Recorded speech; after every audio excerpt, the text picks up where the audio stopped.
Hello mga ka-Lushroom! For today ay ipapakita ko naman sa inyo kung paano ako gumawa ng fanning or mag-on-the-spot fanning. Dosmooth ngayon gagamitin natin na Lush brand kapag gagawa tayo ng fanning.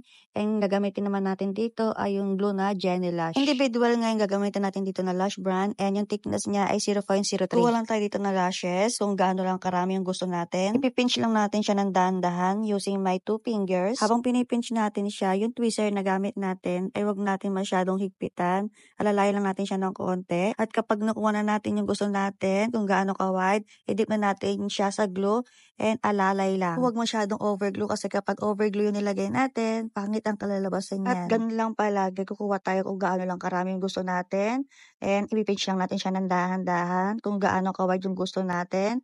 And yung tweezer ay alalay lang palagi.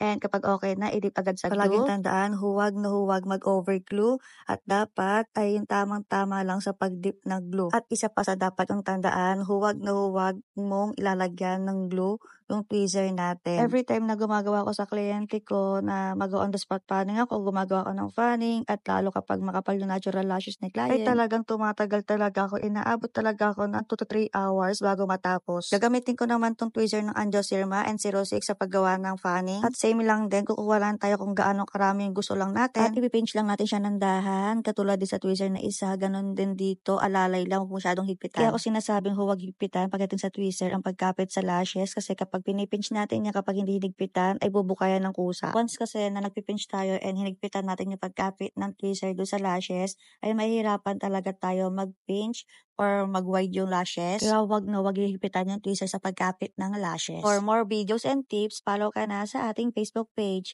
So yun lang. Thank you for watching. Bye! So yan mga ka-Lushroom, maisingit ko nga lang, gusto mo ba magkaroon ng lash kit na katulad nito? 5 masiswerteng followers ang pagbibigyan natin ng lash kit giveaway na to. Ang gagawin nyo lang ay palagi magsipag, mag-react, mag-comment at mag-share. At kung hindi ka pa nakapag-follow, follow ka na sa ating Facebook page.